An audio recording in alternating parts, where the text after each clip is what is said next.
Brothers చేశారా లేదా? సహజంగా ఒప్పందాలు ఎలా ఉంటాయంటే, నాకు ఉద్యోగం ఇస్తే, నన్ను గ్రూప్స్లో పాస్ చేస్తే, నన్ను ఇంతగా ఆశీర్వదిస్తే నేను ఇంత చేస్తాను. దానికి ముందు ఈ మాటలు రావు మనకి. సహజంగా మనుషులు ఏమిటంటే, దేవునికి ఇప్పుడు ఎక్కడి నుంచి వచ్చింది ఆ బుద్ధి? యాకోబు నుంచే వచ్చింది మనకి. నువ్వు నన్ను ఇంతగా దీవిస్తే నాకు వచ్చిన దాంట్లో దశమ భాగము ఇస్తాను అని ఎవరన్నారు? మన పితరులైన యాకోబు. సహజంగా ఇది ఇన్బిల్ట్. మరి మీరు దేవునికి ఏమో మాట ఇచ్చారో, ఏం ఒప్పందం కుదుర్చుకున్నారో నాకైతే తెలియదు. కానీ ఒకవేళ దేవుడు మీ ప్రార్థన ఆలకించి ఆశీర్వదించాడు, ఉన్నారా ఎవరైనా? నా ప్రార్థన దేవుడు ఆలకించాడు, నేను దేవునితో ఒక ఒప్పందం చేసుకున్న తర్వాత దేవుడు ఆ ప్రార్థనకి జవాబు ఇచ్చాడు అన్నవారు ఎవరైనా ఉన్నారా? ఉన్నారా? రైట్. ఒప్పందం కుదుర్చుకున్నారు. ఆ ఒప్పందం ప్రకారం, ఆ మాట ప్రకారం మీరు దేవునికి విధేయులకు మనం ధ్యానించుకుందాం. ఇశ్రాయేలు ఆగమ్మా, కంగారు పడుకో. అందరు బైబిల్ తెరవండి. న్యాయాధిపతులు, జడ్జెస్,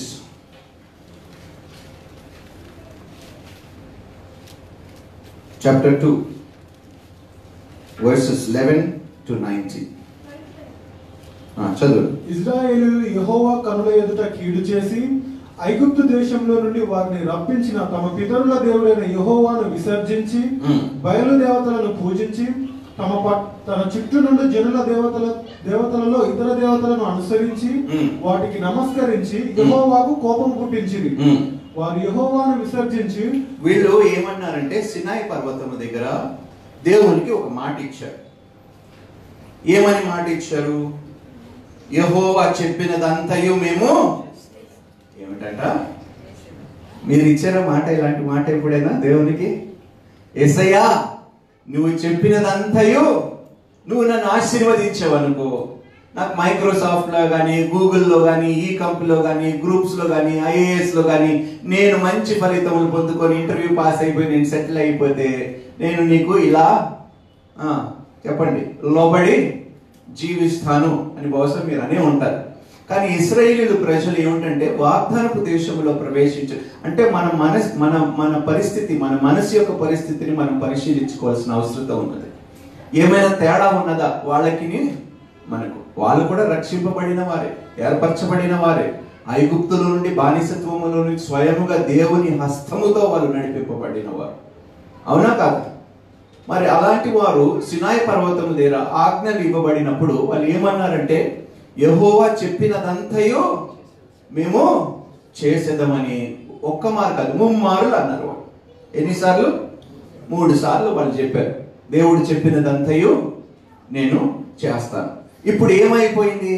వాగ్దానపు దేశంలో వారు ప్రవేశించారు. ప్రవేశించారా లేదా? న్యాయాధిపతుల్లో ఉన్నాం మనం. ప్రవేశించారా లేదా?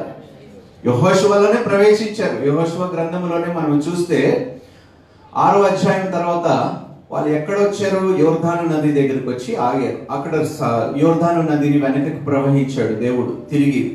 ఆ తర్వాత వాళ్ళు ఎక్కడికి వెళ్ళారు? ఏ ప్రాంతానికి వెళ్ళారు? ఆదాం అనే ఒక చోట దగ్గరికి వాళ్ళు వెళ్ళారు. అంటే ఆల్రెడీ వాగ్దానపు దేశంలో ప్రవేశించారు. వాగ్దానపు భూమిని వారు స్వతంత్రించుకున్నారు. దేవుడు ఇచ్చిన మాట ప్రకారం దేవుడు పని చేసేసాడు. దేవుడు వారిని ఆశీర్వదిస్తానన్నాడు. వారు నాటని పొలములు, త్రవ్వని బావులు, కట్టని పురములు అన్ని ఇస్తానన్నాడు, ఇచ్చేశాడు. పాలు తేనెలు ప్రవహించే దేశములో వారిని ప్రవేశిస్తానన్నాడు. దేవుడు వారిని ప్రవేశపెట్టాడు. ప్రవేశపెట్టిన తర్వాత చూడండి ఎంత మూర్ఖులు. ఆశీర్వాదము పొందుకున్నారు. వాగ్దానపు దేశంలో వారు వెళ్ళిపోయారు. వెళ్ళిపోయిన తర్వాత వాళ్ళు ఏం చేస్తున్నారు? ఇక్కడ మనం చదువుతున్నాం చూడండి. వారు విసర్జించి, అమ్మా అయ్యా అందరూ జాగ్రత్తగా వినండి దయచేసి. మేలులు పొందుకున్న తర్వాత దౌర్భాగ్యమైన జీవితము మనుషులు బ్రతుకుతున్నారండి.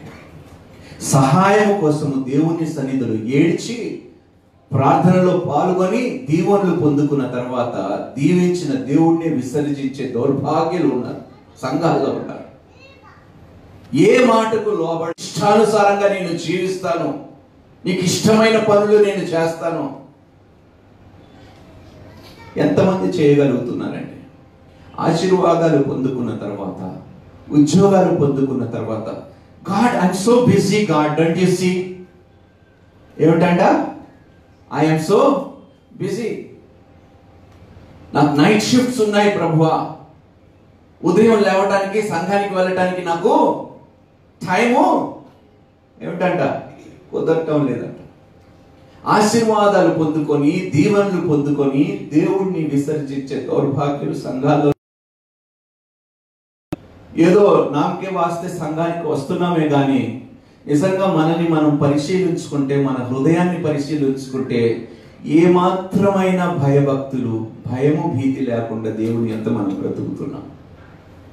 యెహోవా యందు భయభక్తులు కలిగి ఉండడమే జ్ఞానమునకు, అజ్ఞానము లేనందుకు మనం ఇలా పడిపోతున్నాం. నిజంగా ఆశీర్వదించిన వాడిని నీకు ఆశ్చర్యపోయాను. దేవుణ్ణి ఎంతగా వారు ఏం చేశారంటే వేధించారు. ఆయన సహనాన్ని, ఆయన ఓర్పుని ఎంతగా పరీక్షించారు ఇశ్రాయేలీయులు. బహుశా మనం కూడా అదే బాటలో ఉన్నామేమో, అదే తీరులో మనం నడుస్తున్నామేమో. ఎంతగా సహనం, ఓర్పు కలిగిన దేవుడు అండి. ఒకసారి చదువుతాం చూడండి, వాళ్ళు ఏం చేశారు. వారు యెహోవాను విసర్జించి బయలును అష్టారోతును పూజించింది. కాబట్టి యెహోవా కోపాగ్ని ఇశ్రాయేలీయుల మీద మండెను. ఆయన దోచుకుని వారి చేతికి వారిని అప్పగించెను. వారు ఇశ్రాయేలీయులను దోచుకొనిరి. ఆయన వారి చుట్టూనున్న వారి శత్రువుల చేతికి వారిని అప్పగించెను. చూడండి ఏమైందంట, వారి అవిధేయత వలన దేవుడు విడిచిపెట్టేశాడు వారిని. వారు ఇచ్చిన మాట మీద నిలబడలేదు కాబట్టి, వారు విధేయులుగా ఉండలేదు కాబట్టి శత్రువుల చేతికి దేవుడు వారిని. బహుశా మీలోని ఎవరైనా ఉన్న ఎడల నా మాట ఎవరు వినడేంటి, ఉన్నారు మన మధ్యలో ఎవరైనా అలాంటి వాళ్ళు. నేను ఏ పని చేసినా కూడా సక్సెస్ కలగడం లేదేంటి, అందరూ నన్ను వ్యతిరేకిస్తున్నారు ఏమిటి, అందరూ నన్ను చిన్న చూపు చూస్తున్నారేంటి, ఎవ్వరు నా ఇంటిలో కానీ, పొరుగు వాళ్ళు కానీ, నా ఆఫీసులో కానీ ఎక్కడికి వెళ్ళినా కూడా నా మాట వినే ప్రసక్తి లేకుండా పోయిందే అని ఎవరైనా ఉన్నారా? బహుశా ఇలాంటి స్థితిలో, పరిస్థితిలో ఎవరైనా ఉన్న ఎడలైతే దేవుడు ఏమంటున్నాడంటే, నేను అనుగ్రహించినది నీవు విసర్జించావు కాబట్టే నీ మాట ఎవరునూ వినటం లేదు. శత్రువులు నీ మీద తిరగబడుతున్నారంటే ఎందుకో తెలుసా? దేవుడు నిన్ను విడిచి పెట్టి వెళ్ళిపోయాడు. అలాంటి పరిస్థితిలో బహుశా మీరు బ్రతుకుతున్న ఎడల అద్భుతమైన అవకాశం దేవుడు ఈరోజు మనకు కలుగజేశాడు. అందుకనే సంఘం మన లోటుపాటులు తెలుసుకొని వాక్యానుసారంగా మన జీవితాన్ని మార్చుకోవటానికి దేవుడు సంఘాన్ని ఏర్పాటు చేశాడు. క్రీస్తు కృపతో మన జీవితాన్ని తిరిగి కట్టుకోవటానికి ఒక గొప్ప స్థలం ఏదైనా ఉందంటే ఈ లోకములో అది కేవలము దేవుని యొక్క మందిరము. అందుకని అంటాం, క్రమంగా మందిరానికి రండి, ఏ సండే కూడా మిస్ అవ్వకుండా రండి, విధేయులు కలిగి దేవుని సన్నిధిలో మోకరించి ప్రార్థన చేయండి, గొప్ప ఆశీర్వాదం పొందుకుంటారు. చదవండి. కనుక వారు తమ శత్రువుల ఎదుట నిలవలేకపోయిరి. యెహోవా వారితో చెప్పినట్లు, యెహోవా వారితో ప్రమాణము చేసినట్లు వారు పోయిన ప్రతి స్థలమున వారికి బాధ కలుగజేయుటకు యెహోవా వారికి శత్రువాయను గనుక వారికి మిక్కిలి ఇబ్బంది కలిగెను. ఆ కాలంలో యెహోవా వారి కొరకు న్యాయాధిపతులను పుట్టించెను. వీరు దోచుకుని వారి చేతిలో నుండి ఇశ్రాయేలీయులను రక్షించింది. చూడండి, మళ్ళీ దేవుడే కరుణించాడంట. శత్రువులకు అప్పగించినా కూడా ఎక్కువ ఇబ్బంది పడినప్పుడు, ఎక్కువ హింసకు గురైనప్పుడు మళ్ళీ దేవుడు న్యాయాధిపతులు ఏర్పాటు చేశాడంట. ఇశ్రాయేలీయులకి న్యాయాధిపతులను ఏర్పాటు చేసుకొని వారిని తిరిగి రక్షించుకున్నాడంట దేవుడు. ఆ ఇబ్బందుల్ని తొలగించాడంట. ఇబ్బందుల నుంచి తొలగింపబడిన తర్వాత మళ్ళీ ఇశ్రాయేలీయులు ఏం చేశారో చూడండి. అయితే వారు ఇంకా న్యాయాధిపతుల మాట వినక తమ పితరులు యెహోవా ఆజ్ఞలను అనుసరించి నడిచిన మార్గం నుండి త్వరగా తొలగిపోయారంట. మళ్ళీ న్యాయాధిపతులని ఏర్పాటు చేశాడంట. ఏమిటంట? ఇప్పుడు సహజంగా అనుకోండి, కాపర్ని దేవుడు మన కొరకు ఏర్పాటు చేశాడు. కాపర్లు పదే పదే వాక్యానుసారంగా బోధిస్తూ చెప్తారు, మీ జీవితాన్ని ఈ విధంగా సరి చేసుకోండి, హెచ్చరిస్తూ ఉంటారు. మనం వింటాము, విన్న తర్వాత మళ్ళీ బయటికి వెళ్ళిపోయిన తర్వాత విన్నది మర్చిపోతున్నాం. ఇశ్రాయేలు ప్రజలు కూడా అదే విధంగా న్యాయాధిపతుల్ని దేవుడు ఏర్పాటు చేశాడు. వారి క్షేమం కొరకు దేవుడు ఏర్పాటు చేశాడు. వారిని కాపాడటానికి దేవుడు ఏర్పాటు చేశాడు. అయినను కొంతకాలము బాగున్నారు, మళ్ళీ చెడుతనానికి ఏం చేశారు? మొగ్గు చూపించారు. చదవండి. త్వరగా తొలగిపోయి ఇతర దేవతలతో వ్యభిచరించి వాటికి నమస్కరించిరి. తమ పితరులు ఆజ్ఞలను అనుసరించినట్లు వారు నడవకపోయి, తమ శత్రువులు తమను బాధింపగా వారు విడిచిన నిట్టూర్పులు యెహోవా విని సంతాపించి వారి కొరకు న్యాయాధిపతులను పుట్టించి. మళ్ళీ ఏమిటంట? వారు బాధని దేవుడు విన్నాడంట. వారు సంతాపపడినప్పుడు చూడండి, ఎంత కృప కలిగిన దేవుడు, ఎంత దయ కలిగిన దేవుడు. ఇలాంటి వ్యక్తిని మనం శోధిస్తున్నామంటే నిజంగా ఎంత దౌర్భాగ్యం అండి. మనం ఇంతగా కనికరిస్తున్నాడు, మనం ఇంతగా పాపము చేస్తున్నాము. మనలో ఎవరైనా ఉన్నారండి చేసిన పాపము వస్తూనే ఉన్నారు, దానికోసం క్షమాపణ కోరుకుంటూ వస్తున్న వాళ్ళు ఎవరైనా ఉన్నారు? మనలో దేవుడు మనతోనే మాట్లాడుతున్నాడండి. మనందరితో దేవుడు మాట్లాడుతూ చేసిన పాపము చేస్తూ మళ్ళీ దేవుని దగ్గరికి వెళ్ళి క్షమాపణ మళ్ళీ దేవుణ్ణి గాయపరుస్తూ ఉన్నారండి అలాంటి వారు మన మధ్యలో. ప్రతిసారి దేవుని దగ్గరికి వెళ్ళి తండ్రి నన్ను క్షమిస్తే మళ్ళీ ఈ పాపము నేను ఎన్నడూ చేయను అని అన్నవారు ఎవరైనా ఉన్నారు మన మధ్యలో? ఒకవేళ మీరు అలాంటి పరిస్థితుల్లో బ్రతుకుతున్నారంటే, అమ్మా, దేవుడు నరులతో ఎక్కువ కాలము వ్యాజ్యము ఆడనండి. My spirit shall not strive with man. మరి మీలో చెడ్డవారైంది. ఇది అండర్లైన్ చేసుకోండి అందరూ. తన క్రియలలోనేమి తన ప్రవర్తనలోన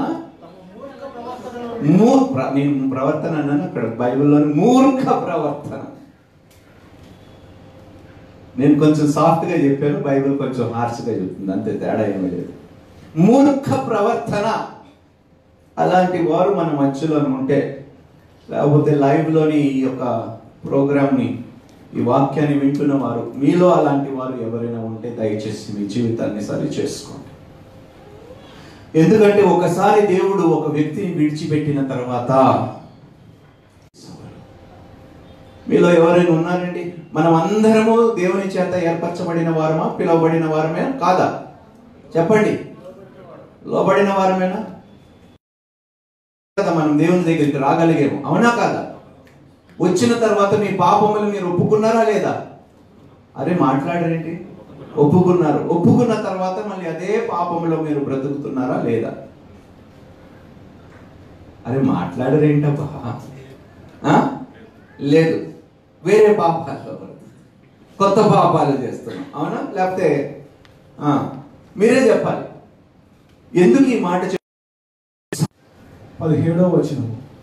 అందుకు సమూయేలు, నీ దృష్టికి నీవు అల్పుడవుగా ఉన్నప్పుడు ఇశ్రాయేలీయుల గోత్రములకు శిరస్సు అయితివి. యెహోవా నిన్ను ఇశ్రాయేలీయుల మీద రాజుగా అభిషేకించెను.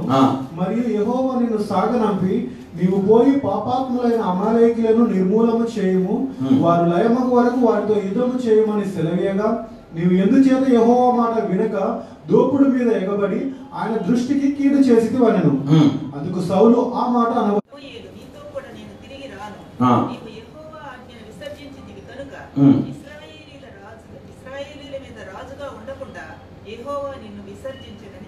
యెహోవా నిన్ను విసర్జించెనని. సౌలు జీవితం ఏమైపోయిందండి? ఇక్కడ నుండి మనం చూసుకుంటే ఏమైపోయింది?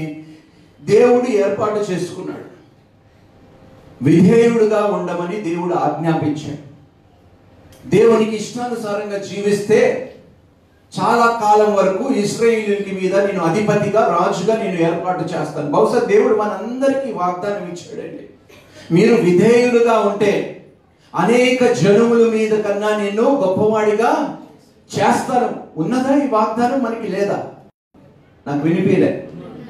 నీవు అనేకులను ఏలెదవు కానీ వారు నిన్ను ఏలరు అని బైబిల్లో రాయబడి ఉంది. ఇది ప్రతి ఒక్కరికి వర్తిస్తుందండి. ఎప్పుడు వర్తిస్తుంది? ఎప్పుడైతే నీవు దేవుని మాటకి లోబడతావో, విధేయుడుగా ఉంటావో, ఈ మాటలు నీకు వర్తిస్తాయి. ఈరోజు రాజరికాన్ని మనం ఎందుకు అనుభవించలేకపోతున్నాం తెలుసా? మీరే చెప్పండి. రాజరికాన్ని మనం ఇప్పిస్తే, తండ్రి నీకు విధేయుడుగా నేను ఉంటాను, విధేయురాలుగా నేను ఉంటాను, నువ్వు చెప్పిన మాట ప్రకారం నేను చేస్తాను. ఉద్యోగం పొందుకున్న తర్వాత మాటలన్నీ గాలికి కొట్టుకుపోయాయి. ఈరోజు ఆశీర్వదింపబడిన వాడు నిజంగా యథార్థముగా సంఘానికి ఇచ్చేవాళ్ళు ఉన్నారండి? మీరే చెప్పండి. వాడి ప్రయారిటీస్ మారిపోతాయి. ఉద్యోగం పొందుకున్నాడు, ఆశీర్వదింపబడ్డాడు, వాడు ఫస్ట్ ఆలోచన ఏంటో తెలుసా? చక్కటి ఇల్లు. ఏమిటంట? చక్కటి ఇల్లు, చక్కటి కారు, చక్కటి సదుపాయాలు. ఈ సౌకర్యాలంతా ఉన్న తర్వాత వెళ్ళి సంఘానికి ఎంతో కొంత నేను పడేస్తాను.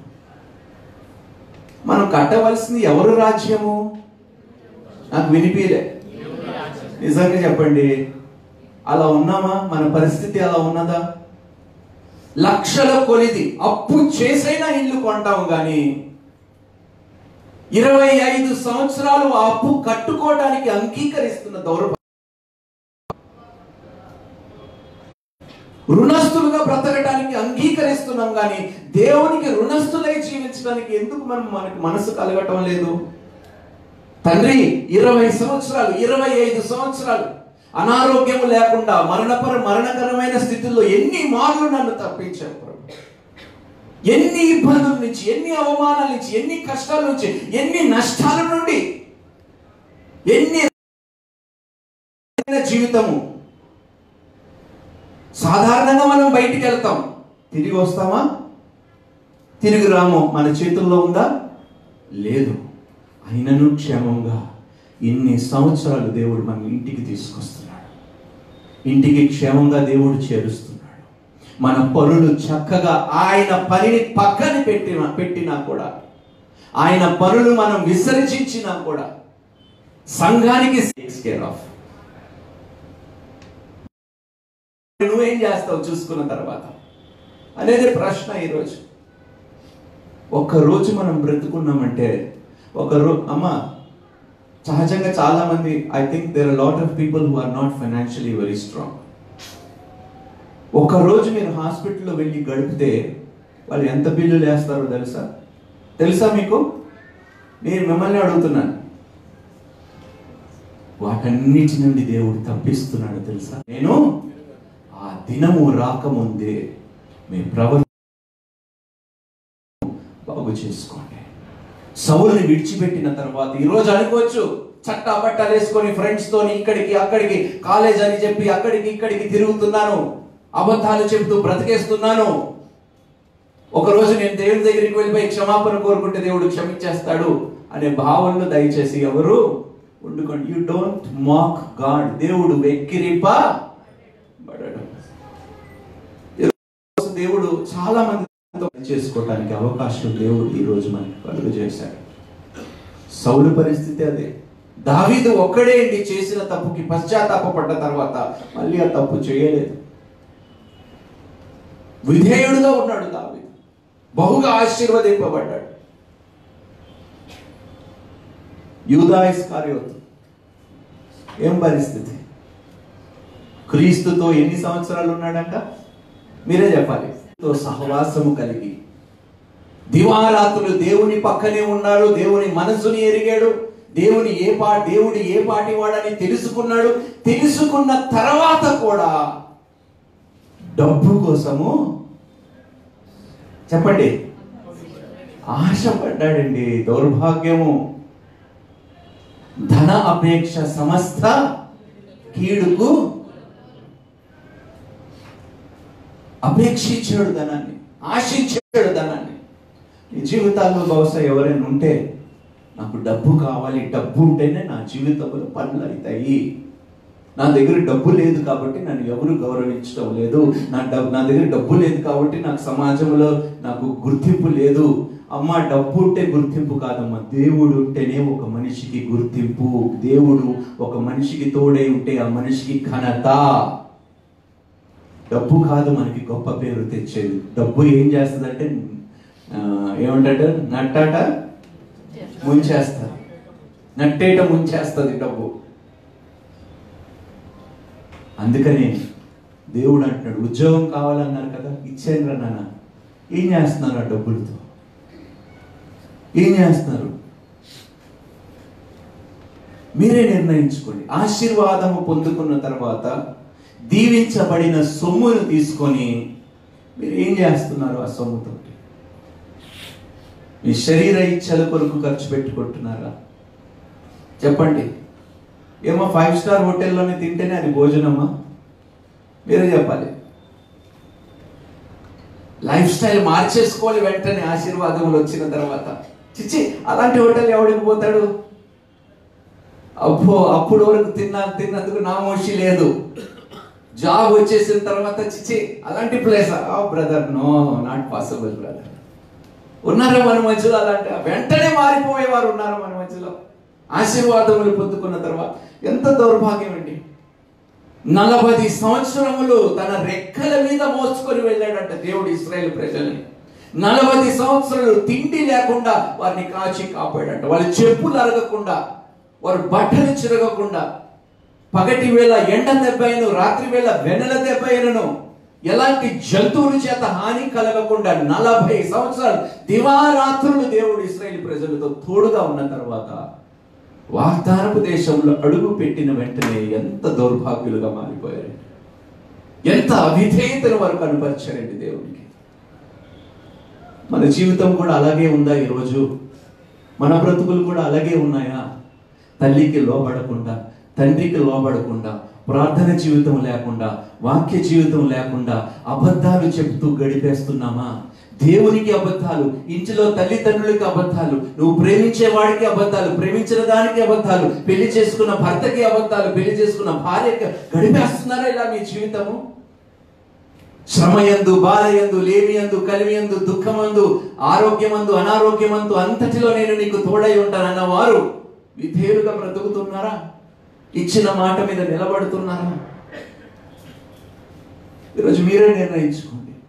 ఈరోజు మన జీవితాలు బాగుపడకపోవటానికి కారణం, కొన్నిసార్లు మనం అనుకుంటాం పరీక్ష అనుకుంటాం, కాదండి, శిక్ష. అది పరీక్ష ఏమిటో శిక్ష ఏమిటో తెలియని పరిస్థితుల్లో చాలా మంది బ్రతుకుతున్నారు. దేవుని బాగా దగ్గరగా ప్రేమించి దేవునికి విధేయులుగా ఉన్న వారికి పరీక్ష. దేవునికి అవిధేయులుగా బ్రతికిన వారు జీవితంలో సమాధానం లేకపోవటం, సంతోషము లేకపోవటం, విజయము లేకపోవటం అది శిక్ష, పరీక్ష కానే. పొరపాటు పడకండి దయచేసి మీరు. ఈరోజు దేవుడు నన్ను ఎందుకో బాగా పరీక్షిస్తున్నాడు. పరీక్షించడం లేదమ్మా, శిక్షిస్తున్నాడు నిన్ను దేవుడు. నీ అవిధేయత వలన, నువ్వు లోపడకపోవటం వలన, నీ మాట సమాజంలో ఎక్కడ ఎవరు ఇంటిలో కూడా ఉన్నారండి, నా మాట వినరేంటబ్బా, ఎక్కడికి వెళ్ళిన నా మాటకి విలువ లేదు అని ఎదుర్కొంటున్నారు. ఇలాంటి సమస్య, అది దేవుని యొక్క శిక్ష. మీకు దేవుడు పరీక్షించటం వేరు, దేవుడు శిక్షించటం వేరు. అది జాగ్రత్తగా తెలుసుకోండి. చాలా మంది వస్తుంటారు, బ్రదర్ చాలా పరీక్షలు ఎదుర్కొంటున్నారు బ్రదర్.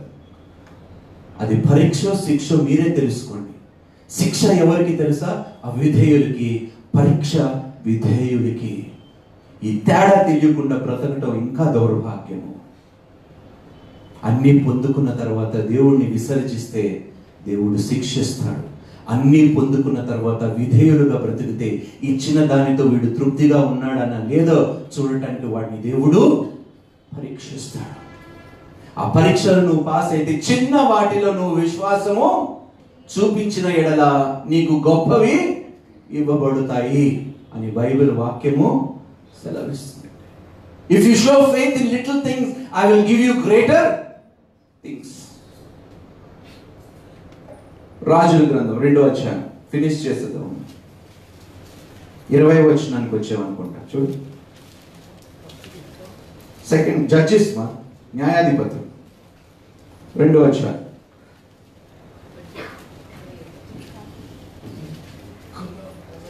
20వ వచనం. కాబట్టి యెహోవా కోపాగ్ని ఇశ్రాయేలుల మీద మండగా ఆయన ఈలాగు సెలవిచ్చాను, ఈ ప్రజలు నా మాట వినక వీరి పితరులతో నేను చేసిన నిబంధనను మీరుదురు కనుక నేను నియమించిన విధిని అనుసరించి వారి పితరులు నడిచినట్టు వీరును యెహోవా విధిని అనుసరించి నడుచుదురో లేదో ఆ జనముల మీద ఇశ్రాయేలులను శోధించుటకై యెహోషువ చనిపోయిన కాలమున శేషించిన జనములలో ఏ జనమును వారి ఎదుట నుండి నేను వెళ్ళగొట్టను. చూడండి, శత్రువులని వారి మధ్యలో నుండి నేను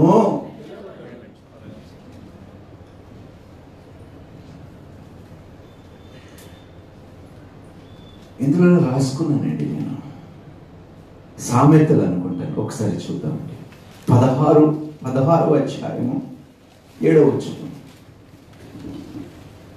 ఒకరి ప్రవర్తన యెహోవాకు ప్రీతికరమగునప్పుడు ఆయన వాని శత్రువులను సహా వానికి మిత్రులుగా చేయను. దేవునికి స్తోత్రం. ఒకని ప్రవర్తన యెహోవాకు ప్రీతికరమగునప్పుడు ఆయన వారు శత్రువులను మిత్రులుగా. ఇశ్రాయేలు ప్రజల మధ్యలోనే దేవుడు శత్రువుని తీసుకొచ్చి పెట్టాడు. ఎందుకో తెలుసా? వారి అవిధేయత వలన, వారు మాట వినకపోవడం వలన, అన్ని అద్భుతమైన ఆశ్చర్యమైన కార్యాలు చూచి అన్ని దీవెనలు పొందుకొని అనేక తెగుల నుండి వారు రక్షింపబడిన తర్వాత కూడా వాళ్ళు తిరుగుబాటు చేశారు దేవుని మీద.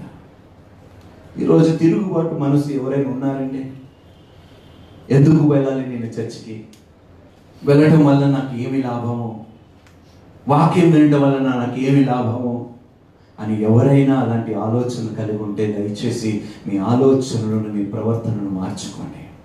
దేవుడు మిమ్మల్ని విడిచిపెట్టి మునుపే మీ ప్రవర్తన సరి చేసుకోండి. మీ ఆలోచన, మీ మనసుని మార్చుకోండి. మారు మనసు కలిగి జీవించండి. విధేయులుగా. ఎన్ని ఆశీర్వాదములండి! అవిధేయతలో అపజయము తప్ప, సౌలుకి అపజయము తప్ప ఏదియూ మిగల్లేదు. సొలొమోను 40 సంవత్సరాలు ఏమిటంట, 40 సంవత్సరాలు పరిపాలన చేశాడు. ఒక్క యుద్ధం జరగలేదంట. ఎందుకు జరగలేదో తెలుసా? వాని శత్రువుల్ని కూడా దేవుడు స్నేహితులుగా మార్చాడు. ఎందుకంటే సొలొమోను దేవుని మాటకి లోబడ్డాడు, విధేయుడుగా జీవించాడు. కాబట్టి 40 సంవత్సరాలు ఎక్కడ జరగలేదు. చరిత్రలో, బైబిల్ చరిత్రలో కూడా లేదండి. 40 సంవత్సరాలు ఒక రాజు సమాధానంతో యుద్ధము లేకుండా పరిపాలించడం. సొలొమోనుకి ఆధిక్యత దొరికింది, కానీ ఏం లాభం అండి? ఎప్పుడైతే కుడి తట్టు ఎడమ తట్టు చూసి దేవుడి తట్టు చూడటం మానేశాడో, అవిధేయుడుగా బ్రతకటం ప్రారంభించాడో, బహుగా హింసింపబడ్డాడండి సొలొమోను. భయంకరమైన యుద్ధాలు చూడవలసిన అవసరము వచ్చింది. ఈరోజు మీ జీవితాల్లో భయంకరమైన యుద్ధాలు ఉన్నాయా? దేవుడు అంటున్నాడు, మీరు విధేయులుగా లేరు కాబట్టి శత్రువులు మీ మీద తిరుగుబాటు చేస్తూ మిమ్మల్ని అణిచి వేస్తున్నారు అని దేవుడు వాక్యం సెలవిస్తుంది. Because of your rebellion, because of your disobedience, today your enemy is after you. వాడి చెయ్యి నీ మెడ మీద ఎందుకున్నదంటే నీ అవిధేయత వలన.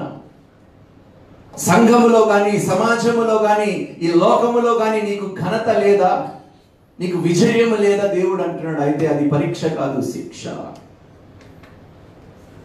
అబ్రహాము పరీక్షింపబడ్డాడండి, శిక్షింపబడలేదు. అబ్రహాము పరీక్షింపబడ్డాడు. ప్రతి పరీక్ష ఎప్పుడైతే దేవుడు వాడు విశ్వాసాన్ని పరీక్షించాడో, అబ్రహాం విశ్వాసము పరీక్షింపబడినప్పుడు అబ్రహాం విశ్వాసములో నిలబడ్డాడు, నిలకడిగా ఆశీర్వదింపబడ్డాడు ప్రతిసారి. ఎంత దౌర్భాగ్యం అండి! సంసోన్ని చూడండి. అమ్మా, అబ్బాయిలు మీరే సంసోన్లు ఉన్నారు. పెళ్లి కాని సంసోన్లు ఎవరైనా ఇక్కడ? ఎంతమందికి పెళ్లి కాలేదు? చేతులు ఎత్తండి. అబ్బో, లెక్క ఎక్కువే ఉంది. పరాయి స్త్రీని చూస్తే తప్పేమిటి? ఒక కన్యని వ్యామోహపు కళ్ళతో చూస్తే తప్పేమిటి? దేవుడు అంటున్నాడు, తప్పే, అది వ్యభిచారము అంటున్నాడు. తెలిసి కూడా అదే తప్పులో మీరు కొనసాగింపబడుతున్నారంటే మీరు ఇంకా అవిధేయులుగా బ్రతుకుతున్నాడు.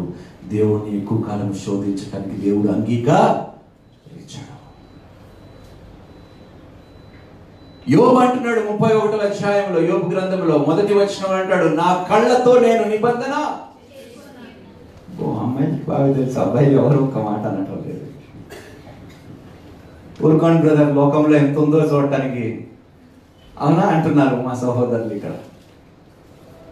యోబు అన్నాడండి, నా కళ్ళతో నేను నిబంధన వ్యామోహపు చూపుతో ఏ కన్య స్త్రీని నేను చూడను అన్నాడండి. అది విధేయత, అది దేవునికి లోబడటం. ఉన్నారండి బూతు సినిమాని చూసేవారు మన మధ్యలో, ఉంటారండి, లేకుండా ఉండకపోవడం అనేది. These subjects have to be spoken, they have to be corrected. ఇక్కడ కాకపోతే, సంఘములో కాకపోతే, ఈ విషయాలు మనం చర్చించకపోతే ఎవరు చెప్తారు వారికి అది తప్పు అని? పోర్నోగ్రఫీ ఎంతమంది అలవాటు పడిపోయారో తెలుసండి. క్లిక్ ఆఫ్ ద బటన్లో మొత్తము చెడుతనం ఉన్నది, అది తప్పు అని తెలిసి కూడా దానినే విసర్జించకుండా హత్తుకొని ఉన్నవారు ఎవరైనా ఉంటే దేవుడు అంటున్నాడు, ఎక్కువ కాలం నేను శోధింపబడను. దయచేసి మీ ప్రవర్తనను మార్చుకోండి. ఆ ఎందుకు ఆ మొండిత పాపాన్ని ఎందుకు అంత ప్రేమిస్తామో మనుషులుగా నాకు ఇప్పుడు వరకు అర్థం అవుతుంది. తప్పు అని తెలిసి, అరే చేయి పెడితే కాలిపోతుంది, నువ్వు ఎవడు నాకు చెప్పటానికి? నేను పెడితే పెడతాను, నువ్వు ఎవడు నాకు చెప్పటానికి? ఒక ఉదాహరణ చెప్తాను. ఇప్పుడు లాబ్స్టర్స్ ని తెలుగులో ఏమంటాం మనం? పీత కాదండి, పీతని క్రాబ్ అంటాం. లాబ్స్టర్స్ రొయ్యలా ఉంటుంది, కాకపోతే చాలా పెద్దగా ఉంటుంది. ఐడియా ఉందా మీకు? లాబ్స్టర్స్ చిన్న రొయ్యలు కాదు, ఇంత ఉంటాయి, పెద్దగా ఉంటాయి. ఏదో రొయ్యి, రైట్. ఇప్పుడు అది తన షెల్ని ఏమంటారు? షెల్, దాని పైన కవర్ ఏదైతే ఉన్నదో ఆ కవరును అది విరిచి బయటికి రాకపోతే, అది ఆ కవర్లోనే కంఫర్టబుల్ అయిపోతే అది చచ్చిపోతుంది. పాపము కూడా అలాంటిదే. నీ పాపములో నువ్వు కంఫర్టబుల్ అయిపోతే నిన్ను తెలియకుండా నీ పాపము నిన్ను చంపేస్తుంది. ఆ లాబ్స్టరు ఎందుకు బయటకు వస్తుందో తెలుసా? ఆ షెల్ని విరిచి దాని కవరింగ్ అంతా పోగొట్టుకుంటుంది, బలహీనంగా ఉంటుంది, ఎక్కడో రాళ్ళు మధ్యలోకి వెళ్ళి దాక్కుంటుంది. ఎందుకంటే దాన్ని దాడి చేయటం చాలా సులభం కాబట్టి. ఆ షెల్ ఉన్నంత వరకు దాన్ని అటాక్ చేయటం అంత ఈజీ కాదు. ఎప్పుడైతే షెల్ పోతుందో మాంసం మొత్తం బయటకు కనిపిస్తుంది. అప్పుడు ఏం చేస్తుందంటే తాను కాపాడుకోవటానికి ఒక ఐసోలేటెడ్ ప్లేస్, ఒక ఒంటరి స్థలానికి వెళ్ళిపోయి రాళ్ళ మధ్యలో దాక్కుంటుంది. ఆ షెల్ మొత్తం తిరిగి ఫామ్ అయ్యే వరకు.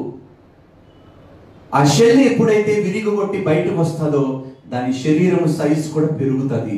శరీరం సైజ్ పెరిగినప్పుడు దాని పైన ఉన్న కవచము కూడా పెరుగుతుంది. మన జీవితము కూడా ఇలాగే ఉండాలి. If you get too comfortable, be careful. నీ ఉన్న స్థితిలో నువ్వు బాగా కంఫర్టబుల్ అయిపోయావంటే అదే నిన్ను ముంచి వేస్తుంది. తెగించే మనసు మనకు ఉండాలమ్మా.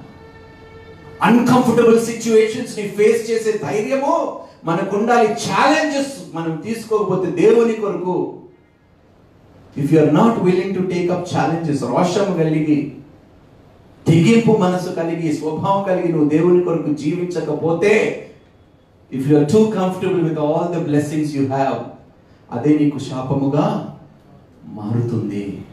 ఇదే దేవుని వాక్యము సెలవిస్తుంది. Don't get too comfortable. Right. దేవుడు మనుషుల పట్ల చాలా ఓర్పు సహనము కలిగి ఉన్నాడు. అనేక మార్లు వారికి సహాయం చేస్తూ వచ్చాడు. ప్రతిసారి ఇబ్బందులు ఎదుర్కొన్నప్పుడు వారికి సహాయము చేస్తూనే ఉన్నాడు. కానీ వారు మాత్రము ఎన్నడూ ఇచ్చిన మాట నిలబెట్టుకోలేదు. అప్పుడు దేవుడు సహాయం చేయటము ఆపేశాడు. నిన్న నైట్ సార్ తెలుగే కానీ ఇంగ్లీష్లో రాసుకున్నాను, అందుకనే చదువుతాను, నోట్స్ ప్రిపేర్ చేస్తాను. సహాయం చేయటం ఆపేశాడు. వారిని ప్రేమించటము మానలేదు. చూడండి, ప్రేమించటము మానలేదు కానీ సహాయం. దేవుడు ప్రేమించటం, మా దేవుడు మనసు మార్చుకోవడం. ప్రేమిస్తే ఏమంటాడు కొత్త నిబంధనలోని? దేవుని ప్రేమ నుండి ఏది మనల్ని వేరు, అంతే అది. కానీ don't take this as an advantage అంటున్నాను. దీనిని అడ్వాంటేజ్గా తీసుకోకండి దయచేసి. వారిని ప్రేమించడము మానలేదు, కానీ వారు తమ తప్పులను తెలుసుకుంటారు అని సహాయం చేయటము. అంటే దేవుడు ఎందుకు సహాయం చేయడం ఆపేశాడంటే, కనీసం వారికి ఎప్పుడైతే సహాయం ఆగిపోతుందో, వారు ఎప్పుడైతే ఇబ్బందుల్లో వెళ్ళిపోతారో, కనీసం అప్పుడైనా వారు నా యొద్దకి తిరిగి వస్తారేమో అని ఆయన పిచ్చి ప్రేమ, ఆయన ఆలోచన, ఆయన మనసు అలాంటిదే. విడిచిపెట్టేవాడు కాదు. నేను నిన్ను ఏమాత్రము విడవను, ఎన్నడూ ఎడబాయను అంటాడు. దేవుడు మనల్ని వేరు చేయడం, సహాయం చేయడం ఆపేస్తాడు. అవును, అది సహజం. కానీ ఆ యొక్క సహవాసం ఎప్పుడైతే పోగొట్టుకుంటామో, ఆయన సహాయం ఎప్పుడైతే పోగొట్టుకుంటామో, మన బ్రతుకు భయంకరంగా మారిపోతుంది. పిచ్చి వాళ్ళు అయిపోతాము, అర్థం కాకుండా అయిపోతుంది మన జీవితము, మన బ్రతుకు. రోమీయులకు రాసిన పత్రిక 5వ అధ్యాయం 19వ వచనం.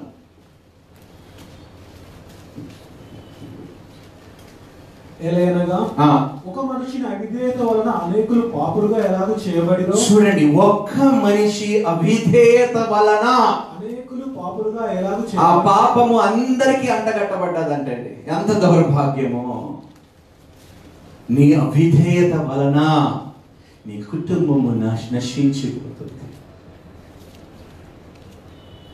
తేలిగ్గా తీసుకోకండి. దేవునితో మీ జీవితాన్ని తేలిగ్గా తీసుకోకండి. ఎంత దౌర్భాగ్యమో తెలుసా? ఆదాము చేసిన పాపానికి, ఆదాము చేసిన తప్పుకి ఈరోజు శిక్ష ఎవరు అనుభవిస్తున్నారు? ఎవరు అనుభవిస్తున్నారు? మనమందరము. అసలు కరెక్టేనా, న్యాయమైనా ఇది అని అడిగితే న్యాయమే. ఏది విత్తుతావో అదే కోస్తావు. పాపాన్ని విత్తాడు, అదే పాపముతో మనం పుడుతూనే వస్తూనే ఉన్నాము. ఆ పాపాన్ని తీసివేయగలిగిన వాడు ఒక్కడే, అవిధేయతను తుడిచివేయగలిగిన వాడు ఒక్కడే, ఆయననే యేసుక్రీస్తు ప్రభువారు. ఆయనకి లోబడితే సమస్త అవిధేయత, సమస్త మాలిన్యము, సమస్త పాపము నుండి మనల్ని శుద్ధీకరించి పరిశుద్ధులుగా తిరిగి నిలబెడతాడు యేసుక్రీస్తు ప్రభువారు. మీ హృదయంలో నిజంగా మీరు దేవునికి ఇష్టానుసారంగా బ్రతకాలని ఆశ కలిగి ఉంటే, అమ్మా ఇదే సమయం, అయ్యా ఇదే సమయం. మీకు తిరుగుబాటు చేసింది చాలు. మనమే ప్రశ్నించాలి, తండ్రి ఎన్ని అవకాశాలు ఇస్తావు, ఎన్ని మార్లు నన్ను క్షమిస్తావు ప్రభువా? ఇన్ని దీవెనలు పొందుకున్న తర్వాత కూడా వాక్యానుసారమైన జీవితం లేదు. ప్రార్థన చేయటానికి ఎంత అలసట ప్రభువా! సోంబేరులు. పెద్దల కడనే లేచి, ఉదయాన్నే లేచి, వేకువ జామునే లేచి ప్రార్థన చేసే వాళ్ళు ఎంతమంది మనలో ఉన్నారు? అన్నిటికన్నా ముందు దేవుని దగ్గరికి వెళ్ళి మోకరించి ప్రార్థన ఎంతమంది ఉన్నారు చెప్పండి? ఎందుకంటే ఎక్కడో అవిధేయత మనలో ఇంకాను ఉన్నది. దేవుడు అంటున్నాడు, మార్చుకోండి అమ్మా. మీ జీవితంలో మీరు అపజయపాలు కాక మునిపే, మీ జీవితము నాశనం అవ్వక మునిపే, శత్రువులు మీ మీద తిరుగుబాటు చేయక మునిపే మీరు లోబడండి, విధేయులుగా మీరు జీవించండి. నేను మిమ్మల్ని తలగా నియమిస్తాను, తోకగా ఉంచను. యెహోషువ గ్రంథం 5వ అధ్యాయం 6వ వచనం.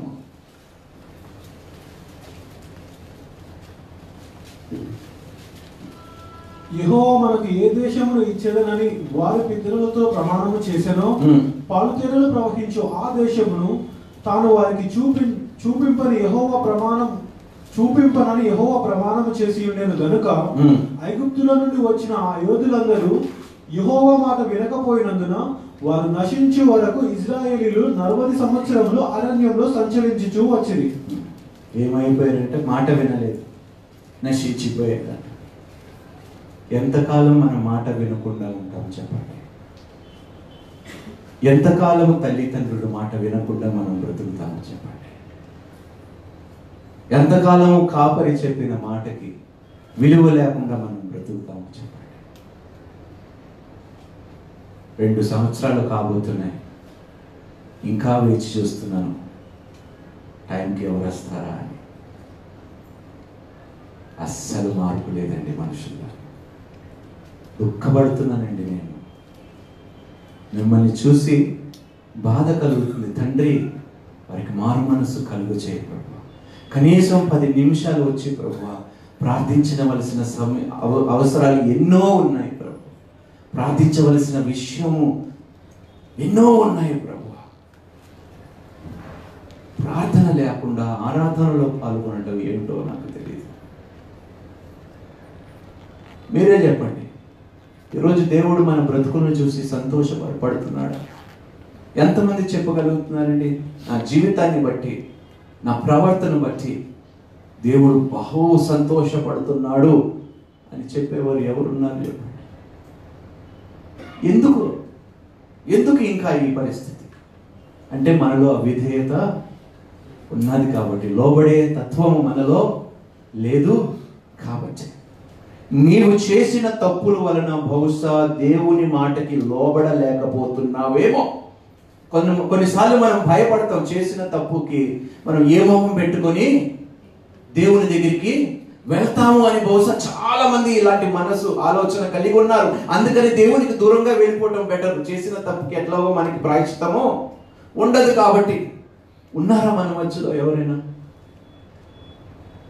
చేసిన తప్పుకి బదులుగా దేవుని దగ్గరికి వెళ్ళటం బదులుగా దేవునికి దూరముగా పారిపోయే వాళ్ళు ఎవరైనా ఉన్నారంటే దేవుడు అంటున్నాడు, నా యొద్దకి రా, నేను ఏమాత్రము నేను త్రోసివేయను. తల్లి విడిచిన, తండ్రి విడిచిన ఈ లోకంలో ఎవరు నేను వెలివేసినా నా యొద్దకు వస్తే నేను త్రోసి వేయను. చేసిన తప్పుని మీరు అంగీకరించండి, క్షమాపణ కోరుకోండి, నేను క్షమిస్తాను. పడిపోయిన స్థితిలో నుండి తిరిగి నేను నిన్ను లేవనెత్తుతాననే మాట దేవుడు అంటున్నాడు. ఒకవేళ ఎవరైనా ఉన్నారనుకోండి, దేవునికి దూరంగా వెళ్ళిపోతాము, నా జీవితము, నా పాపిష్టి జీవితము నేను మార్చుకోలేకపోతున్నాను, నా పాపముని నేను జయించలేకపోతున్నాను అని ఎవరైనా అలాంటి ఆలోచన కలిగి నేను వెళ్ళిపోతే సంఘానికి రాకుండా, దేవుని వాక్యం వినకుండా ఉంటే బాగుంటుందేమో అనుకున్న వారికి దేవుడు ప్రేమపూర్వకంగా మళ్ళీ ఆహ్వానిస్తున్నాడండి. దేవుడు ఇశ్రాయేలు ప్రజలు ఎన్ని మార్లు దేవుణ్ణి విసర్జించినా దేవుడే మళ్ళీ వాళ్ళ దగ్గరికి వెళ్ళి సహాయము చేశాడంటండి. ఎంత మంచి దేవుడు చూడండి. ఇన్ని పాపములు లోకము చేస్తే దేవుడే దిగొచ్చాడంట రక్షించడానికి. ఎంత గొప్ప దేవుడో చూడండి. ఆయన కృప, ఆయన కనికరము, ఆయన దయా దాక్షిణ్యం బహుశా మనకి అర్థం కాదండి. అంత దయాళుడు. మనుషులు దయగలిగి ఉండలేకపోవచ్చు, కానీ దేవుడు దయ మన ఊహకి కూడా అందదండి. అంత దయాళుడు ఆయన. రైట్, ఏం కంగారు లేదండి. 11 o'clock వరకు మనం కూర్చున్నాం. టైమింగ్ చూసుకోకండి. పాస్టర్ గారు బాబోయ్ వాయించేస్తున్నారు అనుకోకండి. వినాలండి, మనం వాక్యం వినాలి. ఆఫీస్కి రెగ్యులర్గా విధేయులుగా ఎంతమంది వెళ్తున్నారు? చేతులు ఎత్తండి.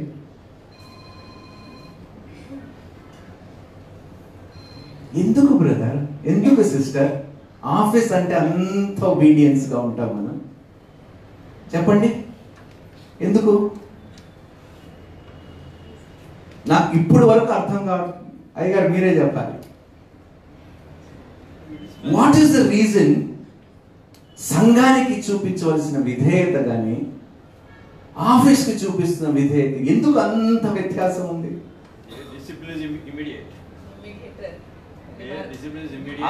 కరెక్ట్. అక్కడ డిసిప్లిన్ యాక్షనరీ ఇమీడియట్ గా ఉంటది కాబట్టి, ఇక్కడ దేవుడు సమయం ఇస్తూనే ఉంటాడు కాబట్టి ఈరోజు కాకపోతే రేపు క్షమిస్తాడులే దేవుడు. అవునా కాదా? అలాంటి బహుశా అలాంటి ఆలోచనలు మనం అందరం అవుతున్నారు చూడండి, సిగ్గులే. దయచేసి ఈ ఆలోచన తీరుని మనము మార్చుకుందాం. కొత్త నిబంధనలో ఒక చాలా చక్కటి విషయం రాయబడి లూకాసు వార్త 5వ అధ్యాయం 1 నుండి 11 వచనాలు. పేతురు చక్కగా ఏం చేస్తాడు? అక్కడ తన ఓడని క్లీన్ చేసుకుంటూ, వలని క్లీన్ చేస్తూ ఉంటాడు. యేసుక్రీస్తు బోధిస్తున్నప్పుడు చాలా మంది యేసుక్రీస్తు మీదకి వచ్చి పడిపోతూ ఉంటారు. పడిపోతున్నప్పుడు పేతురుని చూస్తాడు. పేతురు నావ ఉంటుంది అక్కడ. అడుగుతాడు, నీ ఓడని నాకు కాసేపు ఇస్తావా? చదువుతాను చూడండి. జనసమూహము దేవుని వాక్యము వినుచు ఆయన మీద పడుచుండగా ఆయన గెన్నేసరేతు సరస్సు తీరం నుండి గెన్నేసరేతు అయిన గలిలయ సముద్రమైన రెండు ఒకటే. ఆ సరస్సు తీరంలో ఉన్న 2 దోణులను చూశాను. జాలరులు వాటిలో నుండి దిగి తమ వలలు కడుగుచుండిరి. ఆయన ఆ దోణిలలో సీమోనుదైనది ఒక దోణి ఎక్కి దాని నుండి కొంచెం త్రోయమని అతన్ని అడిగి. చూడండి, అందరి మీద దృష్టి కన్నా ఎవరి మీద పడ్డది? సీమోను మీద పడ్డది. ఎందుకంటే మహానుభావుడు పేతురు, చాలా గొప్పవాడు, తర్వాత మాట్లాడుకుందాంలే కానీ సీమోను మీద దేవుని దృష్టి పడ్డది. మహామండోడండి పేతురు. దాని నుంచి కొంచెము త్రోయమని అతనిని అడిగి కూర్చుండి దోణిలో నుండి జన సమూహములకు బోధించుచుండెను. ఆయన బోధించిన చాలించిన తరువాత నీవు దోణిని లోతునకు నడిపించి చేపలు పట్టుటకు మీ వలలు వేయడని సీమోనుతో చెప్పగా, సీమోను ఏలినవాడా రాత్రి అంతయు ప్రయాసపడ్డాము, ఏమి లాభము మాకేమీ దొరకలేదు. ఏ లాభము లేకుండా పోయింది. దేవుడు లేకుండా నువ్వు ఎంత ప్రయాసపడినా, వినండి జాగ్రత్తగా, పేతురు అప్పటి వరకు క్రీస్తుని ఎరిగిన వాడు కాదు, క్రీస్తుని వెంబడించిన వాడు కాదు, క్రీస్తు అంటే ఎవరో తెలియని వాడు. కానీ దానికి ముందు పేతురు యొక్క వ్యాపారి యొక్క పరిస్థితి చూడండి. నష్టాల్లో కొడికిపోయాడు, అప్పుల్లో ఉన్నాడు. పేతురు ఉన్నాడా లేదా? చేపలు పట్టకపోతే చెప్పండి, పని చేయకపోతే అవునా కాదా? ఏమిటండి, అవునా కాదా? కష్టే ఫలి. కానీ కొంతమంది కష్టాన్ని నమ్ముతారు, దేవుణ్ణి నమ్మరు.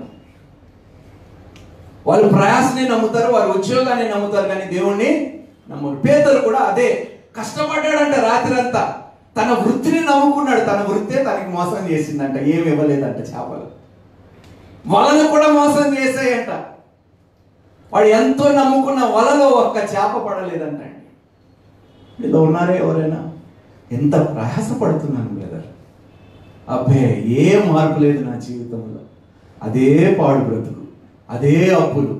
నెల 30వ తారీఖు వచ్చిందంటే నాకు చెప్పండి, ఫోన్ స్విచ్ ఆఫ్, టెన్షన్లు ప్రారంభము, ఎవరు వచ్చి తలుపు కొడతారో, మళ్ళీ పిల్లల చేత అబద్ధాలు చెప్పించటం. రే ఇంట్లో లేనని చెప్పి ఉన్నారా అలాంటి వారు ఎవరైనా మనం వచ్చిన పిల్లల చేత మళ్ళీ అబద్ధాలు చెప్పించటం. ఇదన్నీ ఎప్పుడు జరుగుతాయో తెలుసండి? నువ్వు దేవునికి అవిధేయతగా ఉన్నప్పుడు. నువ్వు పలికిన మాటలన్నీ వ్యర్థమే, అబద్ధాలే, సంతోషం లేదు, సమృద్ధి లేదు, ఏమీ లేదు నీ జీవితంలో. పేతురు జీవితం కూడా అలాగే. కానీ యేసు మాట విన్నాడు, లోబడ్డాడు. తన దగ్గర ఉన్న నావని నీకెందుకు ఇవ్వాలి అని అనకుండా ఏమన్నాడు? యేసుక్రీస్తు ప్రభుని చూచి ఆ మాట్లాడినప్పుడు, ఏలినవాడా రాత్రంతయు మేము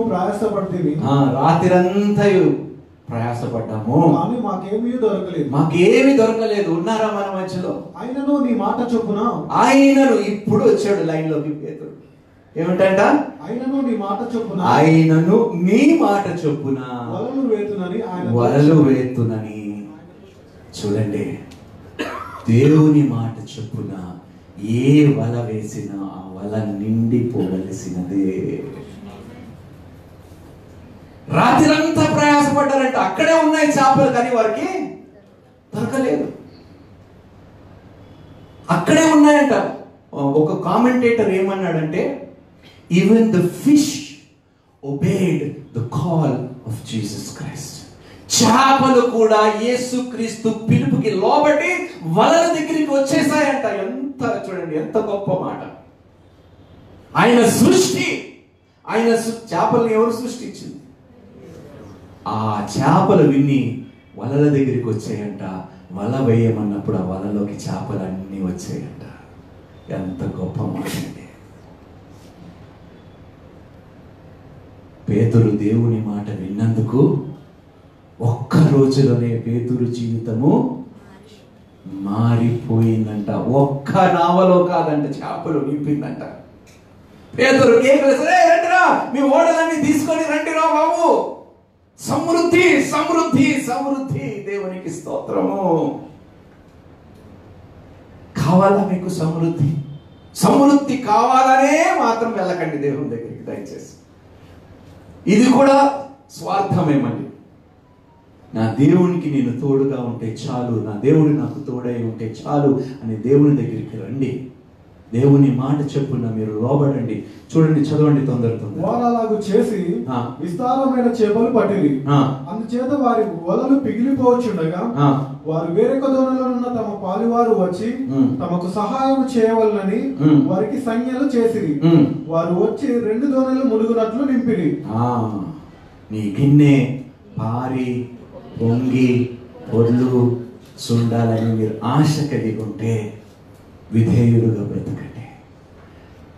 వెంటనే పేతురు ఏ మాట చెప్పకుండా ఓడని నావని దేవుడికి ఇచ్చాడు. దేవుడు, మనం పాట పాడతాం కదా, ఏంటంటే నడిపించు అది పాటలుగానే మిగిలిపోతున్నాయి. దేవుడిని అడుగుతాం ఈరోజు, తండ్రి నా నావలోకి రా ప్రభువా, నా నావని నడిపించు ప్రభువా. నేను నా నావలో ఉన్నప్పుడు ఎన్ని తుఫాన్లు వచ్చినా, ఎంత లోటుపాటులు ఉన్నా, ఎంత కలిమి ఉన్నా, నీవు నా నావలో ఉంటే చాలు ప్రభువా, సమస్తము నాకు సమకూర్చబడతాది. దేవునికి స్తోత్రము. ఇంకొక మాట తెలుసా మీకు? మన విధేయత ఇతరులకు కూడా మేలు చేస్తుందంట. మన అవిధేయత ఇతరులకి కీడు చేస్తుంది, మన విధేయత ఇతరులకు. వాక్యములో నుండి నేను నిరూపిస్తాను మీకు. I will continue next week. ఆదికాండము 22వ అధ్యాయము 18వ వచనము అబ్రహాము గురించి ఒక మాట మనం ధ్యానించుకొని ముగించుకున్నాము. మరియు నీవు నా మాట వినినందున భూలోకంలోని జనములన్నీ నీ సంతానము వలన ఆశీర్వదింపబడును. దేవునికి స్తోత్రము. నా తోడని ప్రమాణము, నా తోడని దేవుడు ప్రమాణము చేశాడంట. అబ్రహాము దేవుని మాట విన్నందుకంట అబ్రహాము వలన తన సంతానం వలన ఆశీర్వదింపబడుతుందంట లోకమంతా. ఒక్కని విధేయత వలన ఎంత మందికి మేలు. మీ జీవితంలో మీకు, మీ కుటుంబానికి, మీ పక్కన ఉన్న వారికి మేలు కలగాలంటే ఏం చేయాలి మనం? మీరే చెప్పండి. అరే నాకు వినిపించట్లేదు సంగమా, ఏం చేయాలి చెప్పండి?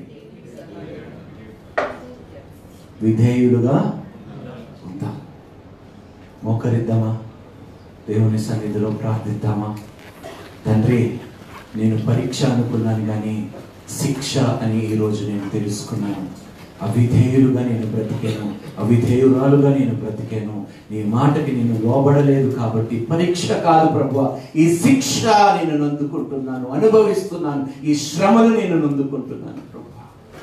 నా అవిధేయత నుండి నన్ను తీసివేసి నీకు లోబడి, నీకు విధేయుడుగా, విధేయురాలుగా నేను జీవించలాగా మనసుని ప్రభువా, నీ దీవెనలు, నీ ఆశీర్వాదములు నేను మాత్రమే కాదు, నాతో ఉన్నవారందరూ పొందుకునేలాగా విధముగా నన్ను ఆశీర్వదించు అని ప్రార్థన చేయండి. ఈరోజు తెలుసుకున్నాము తండ్రి,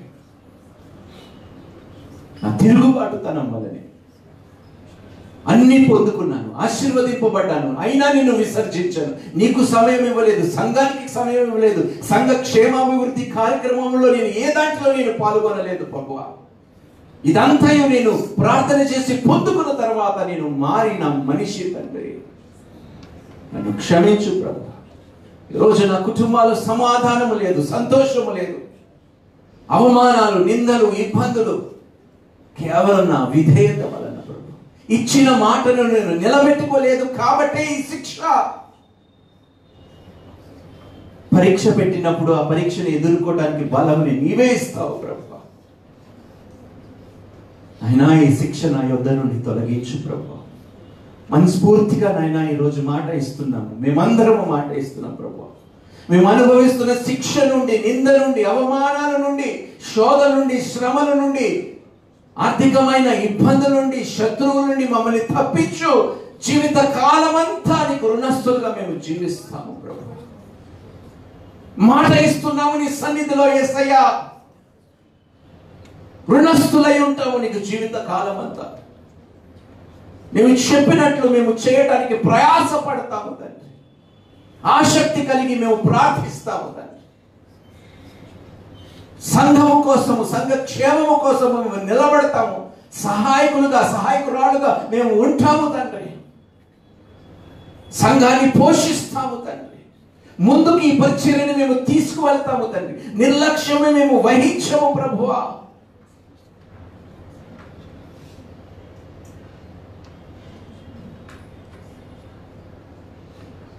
ప్రతి ఒక్కరు దయచేసి మీ ప్రతి తప్పిదములను దేవుని సన్నిధిలో ఒప్పుకోండి. రేపు బ్రతుకుంటామో లేదో తెలియదు. ఇదే అవకాశము దేవుడు మనకి ఇస్తున్నాడు. మరలా రేపు వెలుగు చూస్తామో చూడమో తెలీదు. ఈరోజు దేవుడు అద్భుతమైన అవకాశం ఇస్తున్నాడు మనకి. నిర్లక్ష్యం వహించకండి. ప్రార్థించడానికి కూడా సిగ్గుపడకండి. మీ మనసారా ప్రార్థించండి. ప్రతి లోటుపాటుని సరిచేయటానికి ప్రార్థన చేసి వేడుకోండి.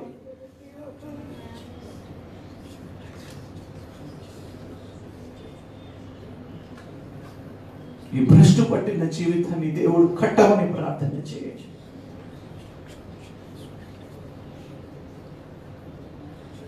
నా నావ ఎక్కువ ప్రభువా, అయినా నీవు నా నావలో ఉంటేనే నాకు క్షేమము ప్రభువా. అలలు బొంగిన ప్రభువా ఆ నావ మునిగిపోదు. ఆ నావ మునిగిపోదు నువ్వు ఆ నావలో ఉంటే ప్రభు. నువ్వు నాకు తోడై ఉంటే నా జీవితము మునిగిపోదు ప్రభు. నాకు జయాన్ని ఇస్తావు తండ్రి. ఆయన సౌలుని విడిచిపెట్టినట్లు, సొలొమోన్ని విడిచిపెట్టినట్టు, సంసోన్ని విడిచిపెట్టినప్పుడు, యూదా ఇస్కరియోతుని విడిచిపెట్టిన వాడు జీవితాలు నాశనం అయిపోయి చనిపోయారు తండ్రి. ఆయన నన్ను ఏమాత్రము విడవకు యేసయ్యా. నీ నుంచి దూరముగా నేను వెళ్ళాలనుకున్నా వెళ్ళనివ్వకుండా నన్ను నీ వద్దకి తిరిగి రప్పించుకోండి. నన్ను విడిచిపెట్టకు ప్రభు. పిచ్చిదాన్ని అయిపోతాను ప్రభు. పిచ్చివాడిని అయిపోతాను ప్రభు. అర్థం కాని జీవితము నేను బ్రతుకుతాను తండ్రి. నన్ను విడిచిపెట్టకు యేసయ్యా. కరుణించు ప్రభు. నన్ను క్షమించు. నా నిర్లక్ష్యాన్ని క్షమించు ప్రభు. ఏ విషయంలోనైనా నేను నిర్లక్ష్యము కలిగి జీవిస్తున్నాను ప్రభు. ఆ జీవితాన్ని నువ్వు సరిచేయమని వేడుకుంటున్నాను తండ్రి. నిన్ను ప్రేమించి నీ ఆవరమును, నీ మందిరాన్ని ప్రేమించే మనస్సును నాకు దయచేయ ప్రభు. సంఘము పరిచర్యని నాయనా ప్రేమించే మనస్సును నాకు దయచేయి ప్రభు. సమయానికి ప్రభువా నేను సంఘానికి వచ్చేలాగా సహాయముని దయచేయండి ప్రభు. ఈ లోకములో అన్నిటికీ సమయం ఇస్తున్నాను, నీ దగ్గరికి వచ్చేసరికి నిర్లక్ష్యం వహిస్తున్నాను. క్షమించు ప్రభు. ఇంకా ఎన్నడూ తండ్రి ఆ విధంగా నేను జీవించకుండా ఉండాలంటే నీ కృప నాకు తోడై ఉండాలి. నీ కృపే నాకు చాలును యేసయ్యా. నీ కృప లేనిదే నేను ఏ పని చేయలేను, ముందుకు కొనసాగలేను తండ్రి. నన్ను, నా కుటుంబాన్ని కరుణించు ప్రభువా. నేను చూపించిన విధేయత వలన నా కుటుంబం ఇబ్బంది పాలైనందుకు తండ్రి, శిక్షకు గురైనందుకు తండ్రి క్షమించు ప్రభు. విధేయత వలన నాయన అబ్రహాము సంతానముతో పాటు లోకమంతయు ఆశీర్వదింపబడ్డది తండ్రి. నా విధేయత వలన కూడా నా కుటుంబం కూడా ఆశీర్వదింపబడాలి అని నేను కోరుతున్నాను తండ్రి. సహాయం చేయగలిగిన వాడు నీవే తండ్రి. కనులెత్తి నాయన, రెండు చేతులెత్తి ఆకాశము తట్టు రెండు చేతులెత్తి ప్రార్థిస్తున్నాను, నీకు నమస్కరిస్తున్నాను యేసయ్యా. ఆయన సహాయం చేయి ప్రభు. నా బ్రతుకుని బాగు చేయి యేసయ్యా. నాకు మారు మనసును కలుగ చేయి. నూతన హృదయాన్ని నాకును మాకును మా అందరికీ మీరు దయచేయమని వేడుకుంటున్నాము తండ్రి. ఆయన ఈ ప్రార్థనకి నువ్వు జవాబిచ్చి ఉన్నావు. ఈ ప్రార్థనకి ప్రతిఫలము మేము పొందుకొని ఉన్నామని నమ్ముతూ నీకే కృతజ్ఞతాస్తుతులు చెల్లిస్తూ సమస్త మహిమ ఘనత ప్రభావం నీకు అర్పిస్తున్నాము తండ్రి. ఆమేన్. ఈ సమయంలో మనం బలారాధనలో పాల్గొందాము. పెద్దలు జాన్ విక్రమ్ గారు